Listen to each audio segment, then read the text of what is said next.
অপছন্দের জিনিসগুলোও কিন্তু একটা সময় পছন্দ হয়ে যায়। তো চলো, কেন এ কথা বললাম তোমাদের সাথে অবশ্যই শেয়ার করব। Hello everyone, good morning. কেমন আছো সবাই? আশা করছি সবাই খুব ভালো আছো। আমরাও বেশ ভালো আছি। পিউস লাইফস্টাইলে তোমাদের সবাইকে আরও একবার ওয়েলকাম আমার নতুন ভিডিওতে। আর এখানে সকাল 9টার সময় আমি চেষ্টা করছি আমার ছেলেটাকে ঘুম থেকে উঠানোর জন্যে, কিন্তু সে তো একেবারে পণ করে বসেছে, কিছুতেই ঘুম থেকে উঠবে না। যতবারই তাকে ডাকছি ততবারই সে এদিক ওদিক হয়ে কম্বলটা মুড়ি দিয়ে ঘুমোচ্ছে। আর এই শীতকালের বেলা কতটুকু ছোট তোমরা তো সবাই জানো। এত দেরি করে যদি ঘুম থেকে ওঠে তাহলে দুপুরে ওর কিভাবে ঘুম আসে? সেই জন্য তো দুপুরে কিছুতেই ঘুমোতে চায় না, সারাক্ষণ শুধু লাফাতেই থাকে। সেই জন্যে আমি চেষ্টা করি যে জাস্ট 9টার মধ্যে ওকে ঘুম থেকে উঠাবই। তার থেকে বেশি টাইম হয়ে গেলে কিন্তু অনেকটাই দেরি হয়ে যাবে, যে কারণে ওকে তোলানোর চেষ্টা চলছে। আর আমি কিন্তু আমার উদ্দেশ্যে সাকসেসফুল হয়ে গেছি। তারপরে তাকে উঠিয়ে এরকম বইপত্র দিয়ে বসিয়ে রেখেছিলাম, একা একা যা পারছিল করছিল। আর আমি চলে গিয়েছিলাম ওর জন্য টিফিন বানাতে। আর এই যে দেখছো গোলা রুটি এনেছি, কিন্তু আজকে একেবারে ছিঁড়ে গেছে রুটিটা। আর আমি টিফিন বানাচ্ছিলাম, আর প্রতিদিনের মতো আমার ছেলের কাজ হচ্ছে সেখানে গিয়ে কাজ করা।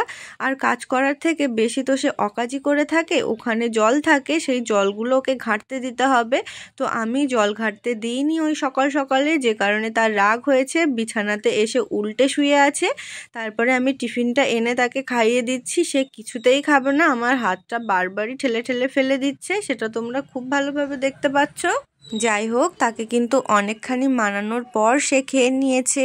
আর আজকে তাকে গোলা রুটি বললে হবে না, কারণ গোলা রুটি সে একেবারে খেতে চাইছিল না আজকে। আমি বললাম তোমার জন্য পাটিসাপটা বানিয়েছি, এই বলে কিন্তু তাকে খাইয়েছি আজকে।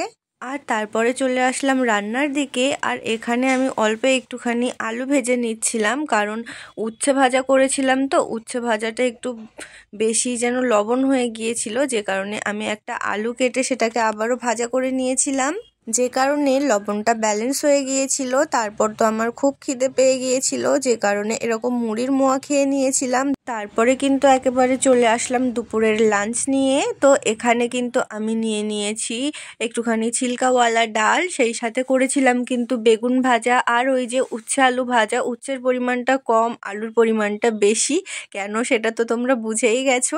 আর সেই সাথে নিয়েছি 2 পিস চিকেন। আর ধৃতাংশুকে খাওয়ানো শেষ হতে না হতেই ওর পাপা চলে এসেছিল। আর এই যে ওর জন্য কিন্তু আঙুর নিয়ে এসেছে। আর এই আঙুরের লোভ দেখিয়ে আজকে যে আমি ওকে কত শান্ত করে রেখেছি সেটা শুধু আমিই জানি। আর এই আঙুর নিয়ে আসলে আমার কিন্তু একটা সমস্যা হয়, কারণ সে ওভাবে খোসা সমেত আঙুর একেবারেই খায় না। সমস্ত আঙুরের খোসাগুলো আমাকে ছাড়িয়ে দিতে হবে, তারপরে সে কিন্তু খাবে। যে কারণে ওর পাপা খেতে বসে গিয়েছিল, তারপরে ধৃতাংশু সমস্ত আঙুরের খোসাগুলো ছাড়িয়ে দিয়েছি, ও খেয়ে নিয়েছে, তারপরে কিন্তু আমি খেতে বসেছি। আর আজকে দুপুরে কিন্তু ঘুমোতে একদমই ইচ্ছে করছিল না, যে কারণে কিন্তু ঘুমোইনি। আর ধৃতাংশুর পাপা এরকম বিকালের টাইমটাতে বাজারে গিয়েছিল, গিয়ে অনেক রকম সবজি, আলু, পেঁয়াজ, টমেটো সব কিছু নিয়ে এসেছে, সেই সাথে এই যে ফুলকপি, বেগুন, একটু কুমড়ো এনেছে। আর রাতে রান্না হবে মাশরুম, যে কারণে মাশরুম, মটরশুঁটি, ক্যাপসিকাম নিয়ে এসেছে। আর শুধু এনেই কিন্তু সে চুপ করে বসে নেই, সে কিন্তু সব কিছু একেবারে কেটে কুটে আমাকে রেডি করে দিচ্ছে। আর এই মাশরুমটা কিন্তু প্রায় 1 বছর বাদে হচ্ছে, 1 বছর কেন বলছি, তারও বেশি। 31st নাইটে আমি মাশরুম বানিয়েছিলাম, তারপরে এই এখন বানাচ্ছি।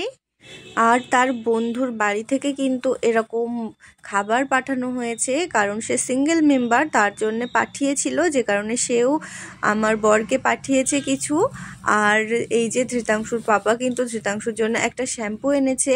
আর ঘরে চায় পাতা একেবারে শেষের পথে ছিল, যে কারণে একটা চা পাতা নিয়ে এসেছে।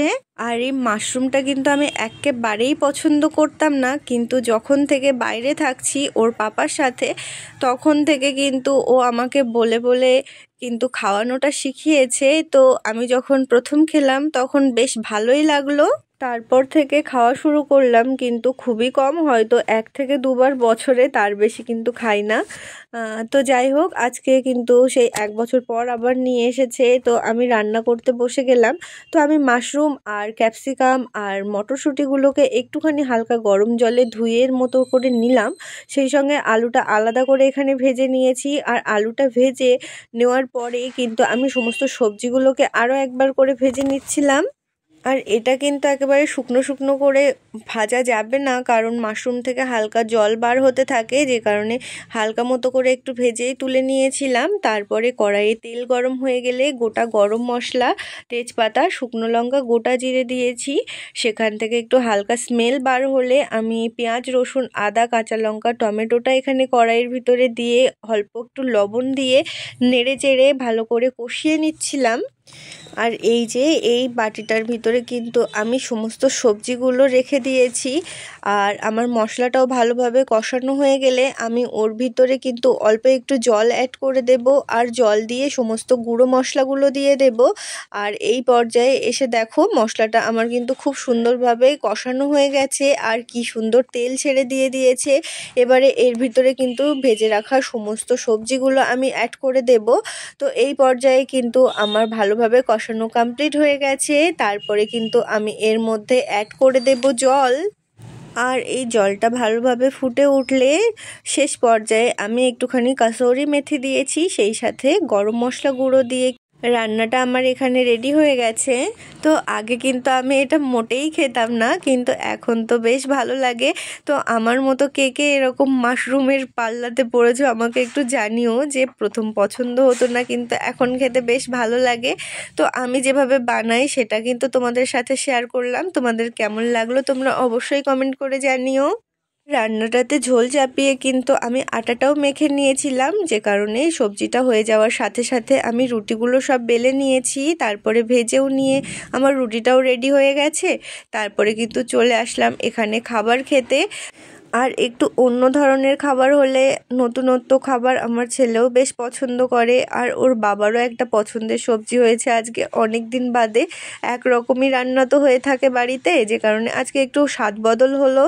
আর আজকে সারাদিনের কিন্তু এটুকুই ছিল তোমাদের সাথে শেয়ার করার জন্যে। তো আমার ভিডিওটা কেমন লাগলো তোমরা অবশ্যই কমেন্ট করে জানিও। কিন্তু ভালো থেকো সবাই, দেখা হবে নতুন কোনো ভিডিওর সাথে।